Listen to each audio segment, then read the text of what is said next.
سلمان صاحب بات ہو رہی ہے انتخابی عمل کو باعتبار بنانے کی، صاف اور شفاف انتخابات کیسے ممکن ہے؟ اور ایاز صاحب نے بھی ایک سوال چھوڑا آپ کے لیے، چوتھی بار وزیر اعظم کا۔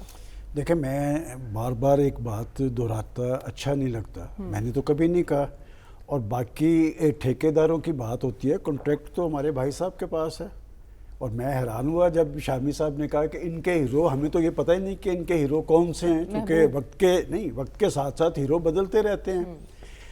سوال بڑا ویلڈ ہے آج کے تازہ پاکستان کے اندر انتخابات کی ساکھ کیوں نہیں بن پاتی، یہ بہت ویلڈ کویسچن۔ انتخابات کی ساکھ بنانے میں پاکستان کی پولیٹیکل پارٹیز کا رول ہے۔ کیا پولیٹیکل پارٹیز پاکستان کے اہم ایشوز پہ، سلگتے ایشوز پہ، انتخابات کے عمل پر مل بیٹھنے کے لیے تیار ہے؟ کچھ عرصہ پہلے تک پارٹیز تمام تر مخالفتوں کے باوجود بیٹھ کر فیصلے کرتی تھی، نگرانوں کے فیصلے بھی ہوتے تھے، انتخابات کے فیصلے بھی ہوتے تھے۔ پھر پاکستانی قوم کو بتایا گیا کہ ایک تیسرا تجربہ ہونے جا رہا ہے پاکستان میں تبدیلی سرکار کا۔ انہوں نے ڈائیلاگ تو بہت دور کی بات، وہ اپنے سیاسی مخالفین کو جو کہہ کے پکارتے رہے روزانہ کی بنیاد پہ، وہ ساری قوم کو پتہ ہے۔ پاکستان کے اندر اتنا انتشار اور خلفشار کبھی پیدا نہیں ہوا جتنا پچھلے 10 سالوں میں پیدا ہوا ہے۔ کس کی وجہ سے ہوا ہے، کیوں کر ہوا ہے، اور کون کون اس میں سہولت کار تھے؟ اب بات یہ کہ کیا سیاست جو ہے یہ محض اقتدار کے اصول کا نام ہے؟ دنیا کے جمہوری معاشروں میں اس سیاست کو بروئے کار لایا جاتا ہے کہ حکومتوں میں لوگ آتے ہیں ایشوز کے حل کے لیے، پاکستان کے اندر لوگ اقتدار میں آتے ہیں کہ ایک دوسرے کو گرانے کے لیے، دیوار سے لگانے کے لیے۔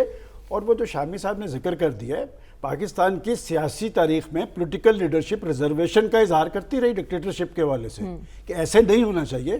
یہ جو انہوں نے 5-6 چیزیں گنوائی ہیں، کیا آپ تصور کر سکتے ہیں کہ دشمن یہ آ کے کر سکتا پاکستان کے اندر؟ اور پھر وہ موسن بھی تھے، اور میں سمجھتا ہوں کہ جو جتنا سہولت کار بنا ہے، سب کو اتنا خمیازہ ضرور بھگتنا پڑا ہے۔ لیکن بات یہ کہ اگر پاکستان نے آگے کی طرف جانا ہے، یہ بات ہم یہاں پر ہمیشہ سے کہتے ہیں، لیکن جن کے لیے کہتے ہیں انہوں نے آج تک اس پہ کان نہیں دھرے کہ جب تک آپ مل بیٹھ کر اپنا سسٹم دیکھیں، ہم پریس کلب کا الیکشن لڑتے ہیں، ہائی کورٹ بار ایسوسیشن کے الیکشن ہوتے ہیں، ہم نے نہیں دیکھا کہ کبھی وہاں پر کہا گیا ہو کہ دونس دھاندلی یہ وہ، ہر سال الیکشن ہوتے ہیں۔ ان کے الیکشن میں کیوں؟ اس لیے کہ الیکشن میں انحصار صرف عوام پہ نہیں ہوتا، الیکشن میں انحصار پس پردہ قوتوں پہ ہوتا ہے کہ اگر دنیا کے جمہوری معاشروں میں جو حکومتیں بس اقتدار آتی ہیں عوام کی تائید اور حمایت سے، ان کو کوئی ہلا نہیں سکتا۔ ان پارٹیز کا زیادہ دار و مدار جو ہوتا ہے پس پردہ قوتوں سے ہوتا ہے۔ ان میں عوام کی جڑوں نہیں ہے، دیکھیں نا، چلے یہ بہت اچھی آپ نے بات کی کہ عوام میں جڑیں کیوں نہیں ہیں۔ یہ تو 5 سال کا تجربہ ہے، مجھے آپ بتا دیں کہ کوئی ایک ریلیف 5 سال کے اندر عوام کو ملا ان پولیٹیکل فورسز سے جو حکومتوں کے اندر موجود رہی ہیں، اور ہم بھی ساتھ فریق بن گئے۔ اس لیے فریق بن گئے، لیکن بات یہ کہ ہمیں تو بیٹھ کے تجزیہ کرنا چاہیے کہ زمینی حقائق کیا ہیں۔ زمینی حقائق یہ ہیں کہ پاکستان کے اندر 9 مئی کے واقعے سے صرف ایک پارٹی کی وجہ سے یہ سیاست کمزور نہیں، ساری سیاست کمزور کر دی۔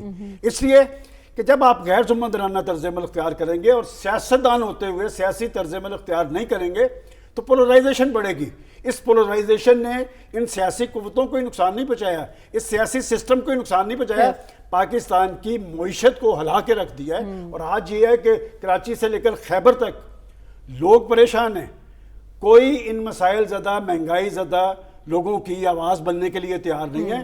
انتخابات لیکن انتخابی ماحول کیوں نہیں طاری ہو پا رہا؟ اس پہ تو نہیں کوئی سوچ رہا کہ کیا وجہ ہے اور کیا دیا آپ نے لوگوں کو؟ ہمیں نظر آ رہی ہے صرف جلسے کرتی ہوئی، باقی کوئی جماعت نہیں۔ بھائی وہ تو آپ ایسے نہ انہیں بار بار کیا کریں کہ جی وہاں پر چونیا میں جلسہ ہو رہا ہے یا ٹھوکر میں ہو رہا ہے، انہیں پتہ ہے سارا، کیونکہ وہ اس کا حصہ رہے ہیں، اور اس وقت حصہ رہے ہیں جب اس پارٹی نے اقتدار میں آنا تھا، اپوزیشن میں نہیں، اقتدار میں جب آتا ہے۔ اور یہ پرسیپشن پاکستان کی سیاست میں ہے، یہ جو ڈیل کیا کرتے ہیں نا، ہم لوگ سمجھتے ہیں کہ جی ڈیلوں کی سیاست سے پولیٹیکل پارٹیز کمزور ہوتی ہیں۔ اس ملک کا المیہ یہ ہے کہ ان ڈیلوں کی سیاست کی وجہ سے جب پرسیپشن بن جاتا ہے نا کہ کوئی اقتدار میں آ رہا ہے، آپ نے دیکھا نہیں کہ 2 ہفتے پہلے ہم کہہ رہے تھے کہ نواز شریف نہیں آ رہا، پھر یہاں پر کہا گیا کہ بھئی سیاسی طور پہ بھی قانونی طور پہ بھی وہ آ رہے ہیں، تو اس نے تو آنا ہی آنا، وہ تو اس وقت آ گیا تھا جب اس نے آ کے جیل جانا تھا. ٹھیک ہے، وہ کوشش کس کے ساتھ مل کر رہے ہیں؟ وہی لوگ، ان کی معاشی ٹیم میں کون شامل ہے؟ وہی اسحاق ڈار صاحب جو پہلے آئے. سلمان صاحب، شامی صاحب مجھے آگے بڑھنا ہے، وقت کم ہے، یہ سوال میں سلمان صاحب کے لیے چھوڑتے ہیں. یہ لوگ باہر تو نہیں جائیں گے نا، ایکسپورٹ تو نہیں کر سکتے آپ ان لوگوں کو، یہیں کے لوگ ہیں نا. ٹھیک ہے، تو یہیں کے لوگوں پر پھر اعتبار کیا جا سکتا ہے. سلمان صاحب دیکھیں، میں ابھی پہلے بھی آپ سے جو بات کر رہا تھا کہ لوگوں کے ایشوز کچھ اور ہیں. پہلے تو میں صرف ایک لفظی بات کروں گا، جن ملٹری کورٹس کی بات ہو رہی ہے ان کو آئین میں تحفظ حاصل ہے، آئین پاکستان کے اندر، اور یہ ساری پولیٹیکل پارٹیز مانتی رہی ہیں. جہاں تک آپ معاشی پروگرام کی بات کرتے ہیں، 3.5 سال کی بات بھی ہو گئی، 16 ماہ کی بات بھی ہو گئی. دیکھیں، حکومتیں جو ہوتی ہیں وہ ڈیلیور کرنے کے لیے ہوتی ہے. آپ کہیں گے جی کہ میں 2017 کی بات کرتا ہوں، ان کے پاس بتانے کے لیے بہت کچھ ہے.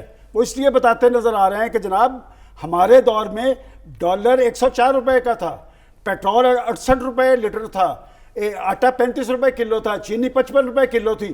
یہ 5 سال میں ہوا نا، یہاں تک پہنچے کہ لوگوں کو پنجاب کے اندر تو یہ ایشو ہی نہیں تھا آٹے دال کا کبھی بھی. آخر یہ جو مہنگائی کا طوفان آیا ہے، لوگوں کی زندگیاں جیرن ہوئی ہیں، لوگوں کے چولہے بجھے ہیں، یہ کوئی ڈکٹیٹرشپ تو نہیں تھی، یہ تو تبدیلی سرکار تھی یا پھر 16 ماہ کی حکومت تھی. ہمیں کسی کو ڈیفینڈ کرنے کی ضرورت نہیں ہے. قوم کو تو بتایا گیا تھا کہ 1 کروڑ نوکریاں ملیں گی، قوم کو بتایا گیا تھا کہ 50 لاکھ گھر دیں گے، قوم کو بتایا گیا تھا کہ انتظامی اصلاحات کریں گے. ماضی کی بات ہوئی نا، اب جو آ رہے ہیں وہ کیا بتائیں گے؟ یہ پولیٹیکل پارٹی، یہ لوگوں کو فیصلہ کرنے دیں. اور یہ جو بار بار کہا جاتا ہے نا جی کہ الیکشن، بھئی الیکشن کا بگل بھی بچ جائے گا. پہلے کہا گیا کہ جی شریف فیملی پاکستان کی سیاست سے ختم ہو گئی، پھر یہیں کہا گیا کہ جی ان کو اینو سے مل گیا، شہباز شریف پرائم منسٹر بن گئے. پھر کہا گیا جی کہ چودھری پرویز رائی کا جھنڈا چلے گا، تو حمزہ شہباز شریف بن گیا. پھر جہاں کہا گیا وہ تو بن چکے ہیں. اور بات یہ کہ نواز شریف آ رہا ہے اور وہ نواز شریف آ رہا ہے، وہ ان کا لیڈر تھا، ہمارا لیڈر نہیں تھا.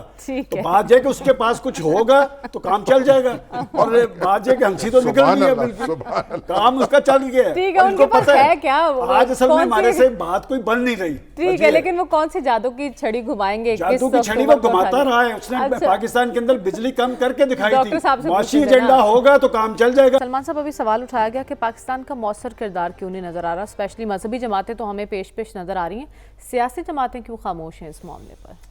دیکھیں، وہ جو کہا گیا نا کہ چھوٹی جماعتیں اور مذہبی جماعتیں، ہمیشہ جو عالم اسلام کے کاز ہیں اس میں چھوٹی جماعتوں نے بڑا رول ادا کیا ہے. اور تلخ حقیقت یہ ہے جو آپ بات کر رہی ہیں کہ جی سیاسی جماعتیں کیوں اس میں بڑا رول ادا نہیں کر رہی.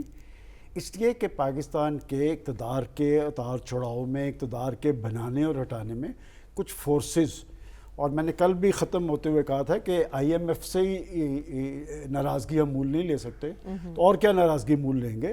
پاکستان کا ماضی کے اندر بہت بڑا رول رہا ہے انہی ایشوز کے حوالے سے. ہم کہاں پر آ کر کھڑے ہو گئے ہیں؟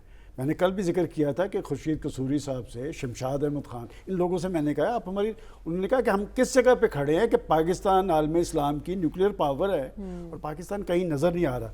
ابھی جو امریکی سیکرٹری آف اسٹیٹ کا ذکر کیا ہے، امریکہ سے آپ کیا توقعات رکھتے ہیں کہ وہ ٹونی بلنکن جب اسرائیل گئے تو انہوں نے کیا کہا وہاں پر جا کے؟ انہوں نے کہا میں سیکرٹری آف اسٹیٹ کی حیثیت سے نہیں آیا، میں ایک یہودی بن کے آیا ہوں. اچھا. اور وہ یہودیوں کے بارے میں وہ ہٹلر نے کہا تھا، اس نے مار مار کے ان کا کچومبر نکال دیا تھا، اور کچھ اس نے چھوڑ دیے تھے. اس نے کہا میں نے یہ اس لیے چھوڑ دیے ہیں تاکہ لوگوں کو پتہ ہو کہ میں نے ان کو مارا کیوں تھا. اب یہ جتنی سفارتی ایکٹیویٹیز ہو رہی ہیں کہ جتنی اس میں اضافہ ہوتا چلا جا رہا ہے، آپ ظلم، بربریت اور قتل و غارت میں اتنا ہی زیادہ اضافہ ہو رہا ہے. اور اس ساری ایکٹیویٹی میں دیکھیں، جنگ بندی کی بات آپ نے کہا کہ چین سے مدد طلب کر لی. بات یہ کہ امریکہ پورا فریق ہے اس ساری. اور وہ جو ہیومن رائٹس کی بات کرتے تھے، انسانیت کی بات کرتے تھے، ہاں ایک میں ضرور کہوں گا کہ جمعے کے روز ہم گلہ کر رہے تھے کہ مہذب دنیا نے تو کھڑی ہوئی ہے، مہذب ممالک نہیں کھڑے ہوئے، عالم اسلام کے حکمران کھڑے نہیں ہوئے، لیکن یہ تحریک پیدا ہوئی ہے. اور وہ ٹھیک کہا ہے. یہ جو کانفرنس پشاور میں تھی، یہ ایکچوئل مفتی محمود کانفرنس تھی، انہوں نے اسے کنورٹ کیا فلسطین کانفرنس میں. کراچی کے اندر جماعت اسلامی نے بہت بڑا مظاہرہ کیا ہے.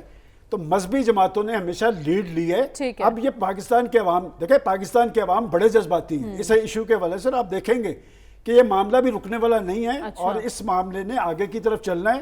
لیکن یہ میں بتا دوں میں نے کل بھی کہا تھا کہ حماس نے بڑی کامیابی حاصل کر لی ٹھیک ہے، یہ کریڈٹ تو اس کا ہے اور اسے دینا